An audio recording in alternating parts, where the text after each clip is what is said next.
quero acolher a cada um e a cada uma, em especial os papais, neste Dia dos Pais, com as palavras que é o lema da semana, que vem de Hebreus capítulo 11, versículo 1, que diz: a fé é a certeza de que vamos receber as coisas que esperamos e a prova de que existem coisas que não podemos ver. Nós não podemos ver Deus, mas nós podemos sentir Deus em nossas vidas, e isso é a nossa fé.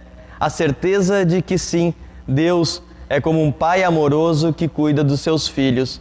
E esse amor incondicional que Ele tem por nós, também os papais que amam seus filhos e filhas têm em todo o tempo. Por isso que quem cuida, quem protege, quem ensina, educa, é um pai responsável. E muitas vezes o pai pode ser uma mãe, uma tia, uma avó. Pode ser um tio, um avô. Porque pai não é só o biológico, mas é aquele que ama de todo o seu coração. E este culto nós celebramos em nome do nosso Trino Deus, que é Pai, Filho e Espírito Santo, ao qual nós queremos louvar também neste momento.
Oremos.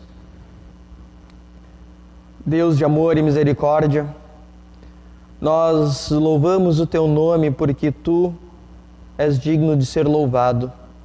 Nós reconhecemos que Tu és o nosso Pai amoroso, que tem um amor incondicional por nós, que entregou Seu próprio Filho na cruz para que nós pudéssemos ter acesso à salvação. Nós Te agradecemos porque Tu sempre estás ao nosso lado, mesmo quando nós andamos desanimados e desmotivados. Te agradecemos porque a Tua palavra, ela é fonte de fé, fonte de esperança. A tua palavra nos anima e nos impulsiona a caminhar pelos caminhos que tu tens trilhado, que são caminhos de cuidado e de amor. Prepara os nossos ouvidos, prepara a nossa mente, para que assim possamos ouvir e meditar sobre a tua palavra. Que a tua palavra fale aos nossos corações nesta manhã. Em nome de Jesus Cristo, teu Filho unigênito, que nós oramos. Amém. Convido para fazermos a leitura bíblica de 1 Reis, capítulo 19, versículos 9 até o 18. Ali entrou numa caverna, onde passou a noite, e eis que a palavra do Senhor veio a ele e lhe disse: O que você está fazendo aqui, Elias?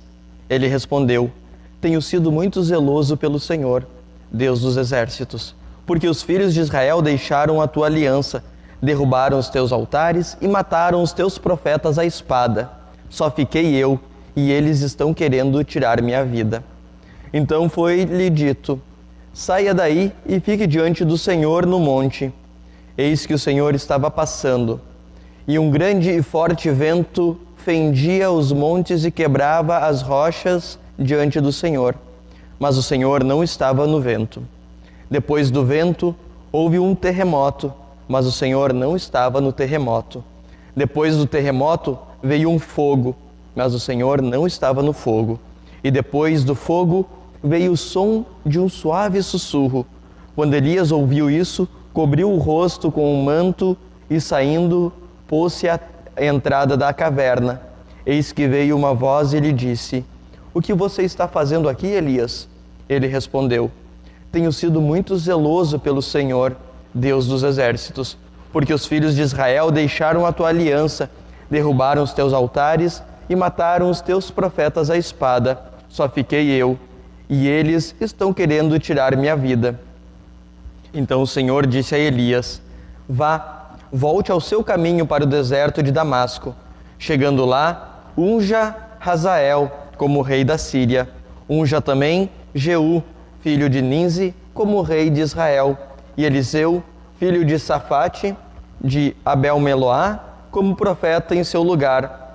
Quem escapar à espada de Hazael, Jeú o matará. Quem escapar à espada de Jeú, Eliseu o matará. Também conservei em Israel 7.000, todos os joelhos que não se dobraram a Baal, e toda a boca que não o beijou. Elias foi um dos profetas mais exitosos do seu tempo. Se nós lermos o livro de 1 Reis, nós iremos ver vários milagres feitos por este profeta. Alguns exemplos de milagres feitos por Elias são a suspensão de chuva e orvalho. Então Elias, o tesbita dos moradores de Gileade, disse a Acabe: Tão certo como vive o Senhor, Deus de Israel, a quem eu sirvo, não haverá orvalho nem chuva nos próximos anos, a não ser que eu disser. Isso está no capítulo 17, versículo 1. Elias também ressuscitou um menino.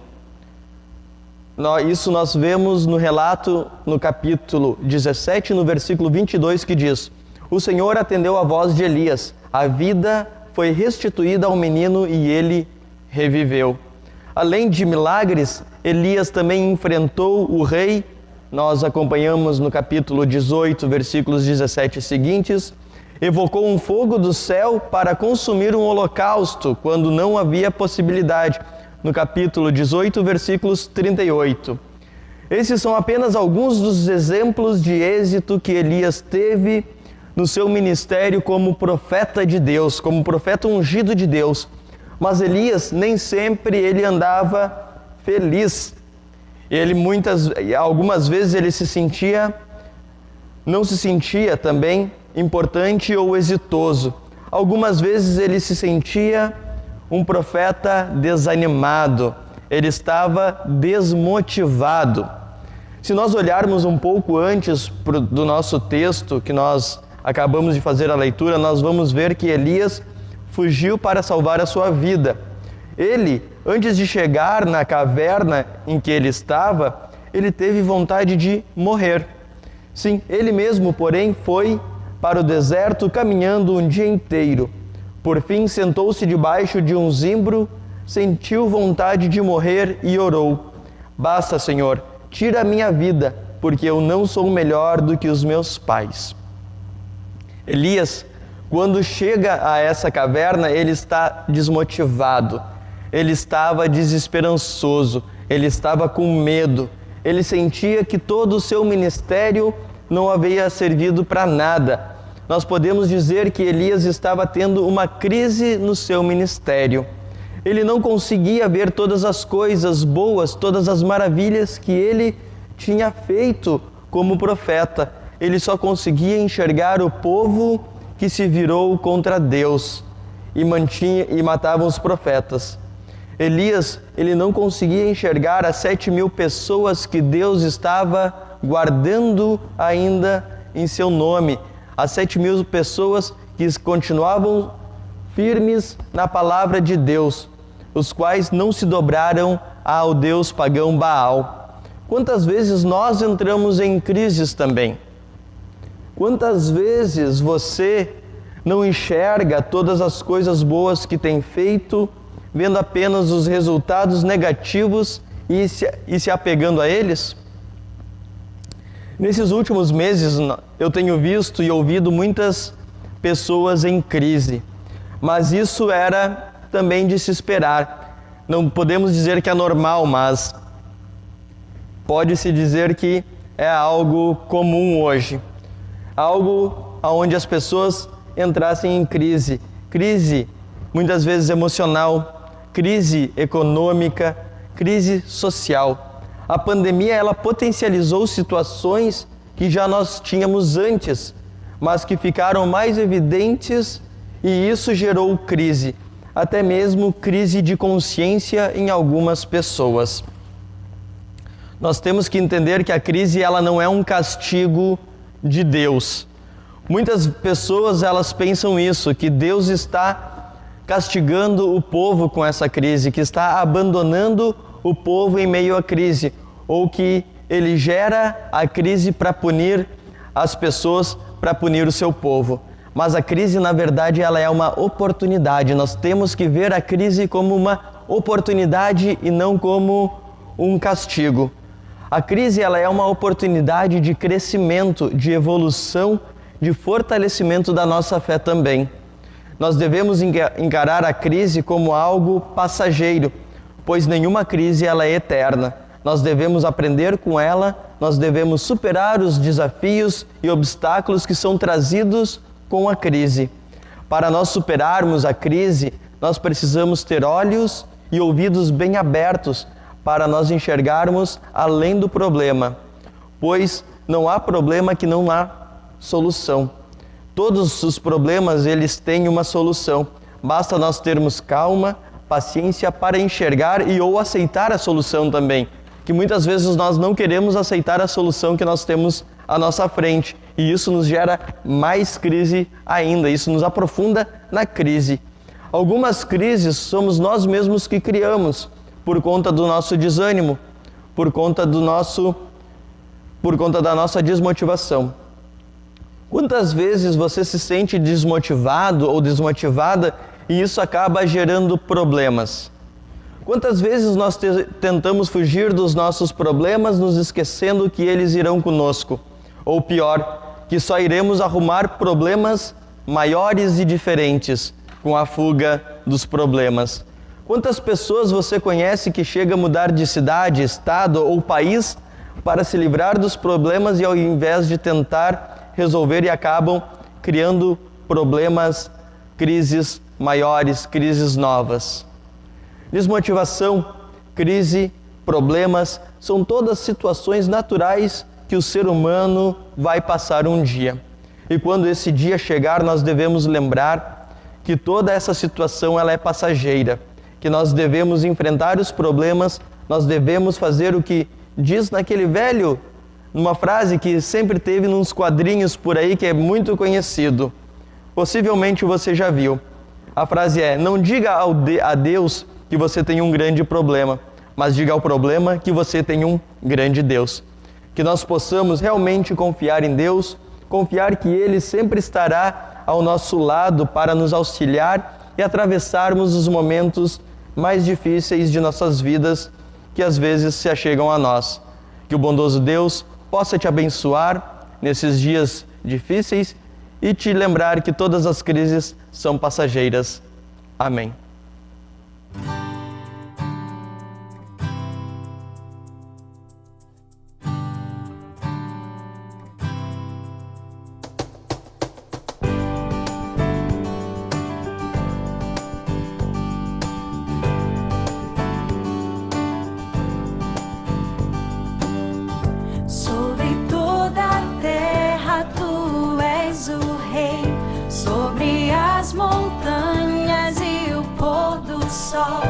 Uma coisa só, meu desejo é: vem reinar de novo em mim.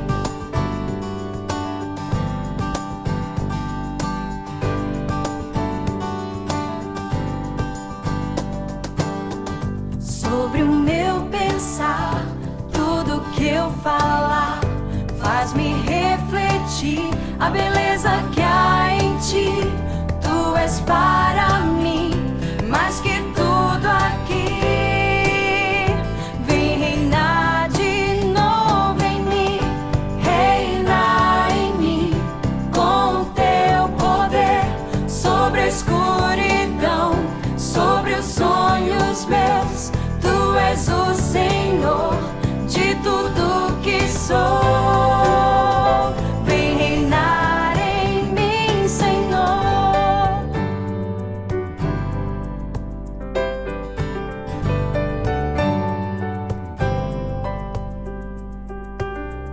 Sobre o meu pensar, tudo que eu falar faz-me refletir a beleza que há em ti.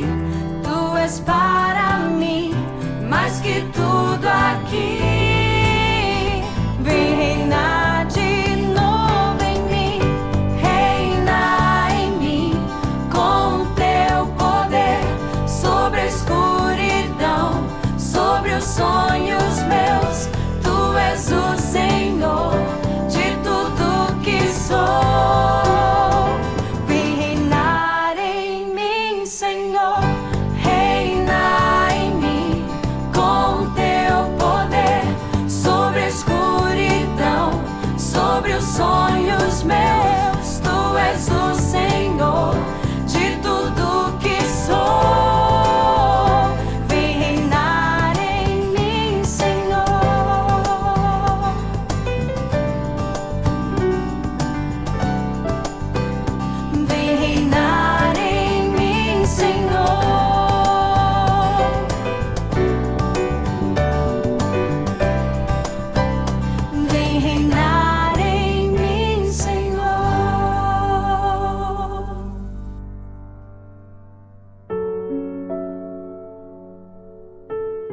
Ser pai é ser um colecionador de histórias. É recordar com carinho de momentos cotidianos que nos surpreenderam profundamente. Deus usa da paternidade para nos ensinar sobre o seu imenso amor. E eu gostaria de partilhar contigo uma experiência usada por Deus para me ensinar. Todas as noites, eu, minha esposa e nossos filhos de 7 ou 8 anos lemos uma página de um livro devocional e um breve texto da Bíblia. Numa oportunidade surgiu a pergunta sobre o que é segredo. Tentamos explicar que segredo é algo que alguém nos conta e que não podemos contar adiante, mas guardar só para nós. Após orarmos e darmos o beijinho de boa noite, eu sussurrei no ouvido de cada um: eu te amo. Mas é segredo.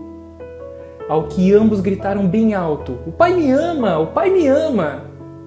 Você e eu somos alcançados por uma mensagem de amor, do amor de Deus por nós. Entretanto, muitas vezes, guardamos essa preciosa mensagem apenas para nós, como um segredo que não pode ser levado adiante. Querido amigo, querida amiga, saber-se amado por Deus é uma notícia que merece ser gritada bem alto. O Pai me ama, Deus me ama. Deus não nos ama porque somos filhos e filhas nota 10, mas porque Ele é amoroso e porque Ele nos encontra em Jesus Cristo. Que você tenha um abençoado e feliz Dia dos Pais.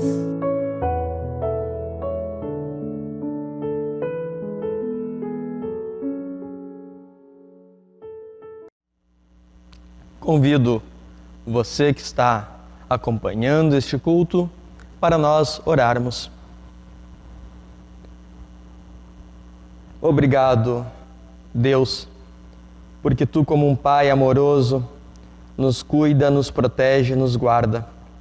Tu, como um Pai amoroso, nos educa e nos ensina todos os momentos. Tu sempre estás com as Tuas mãos bondosas dispostas a nos levantar e muitas vezes nos carrega nos Teus ombros quando nós caímos. Nós Te agradecemos porque a Tua presença ela é real em nossas vidas. Nós também queremos interceder por todas as pessoas que estão sofrendo neste mundo afora. Intercedemos pelas pessoas que estão passando dificuldades, que estão passando por crises, que estão desmotivadas, que estão desesperançosas. Nós queremos pedir, ó Deus, que o Teu Espírito Santo esteja sendo o Espírito motivador para essas pessoas. Que o Teu Espírito Santo possa plantar no coração dessas pessoas uma esperança nova, uma fé viva que vá impulsionar, que vá fazer com que essas pessoas sintam a Tua presença e através da Tua presença se sintam carregadas e amadas novamente, ó Deus. Que Tu possas estar cuidando e guardando e abençoando todas as pessoas que estão enfermas e enlutadas. Que Tu possas estar abençoando e guardando todas as lideranças, ministros e ministras da nossa igreja. Que Tu possas ser o agente motivador para que essas pessoas continuem firmes, fortes, pregando e anunciando as Tuas boas novas neste tempo de crise que está acontecendo. Que Tu possas estar cuidando e guardando e abençoando e iluminando todos os nossos governantes da nossa cidade, do nosso estado e do nosso país. Que essas pessoas possam sentir a Tua presença e assim serem motivados a trabalharem em prol da vida, em prol do povo. Ainda nós colocamos tudo que está em nossos corações e mentes quando juntos oramos: Pai nosso que estás nos céus, santificado seja o Teu nome, venha o Teu reino, seja feita a Tua vontade, assim na terra como no céu. O pão nosso de cada dia nos dá hoje, perdoa-nos as nossas dívidas, assim como nós também perdoamos aos nossos devedores. E não nos deixes cair em tentação, mas livra-nos do mal, pois Teu é o reino, o poder e a glória para sempre. Amém. Que Deus abençoe todos os papais neste dia tão especial, que Deus possa estar animando e motivando a serem pais presentes, pais cuidadores, pais amorosos. Ainda pedimos as bênçãos do nosso Deus, ouvindo o hino.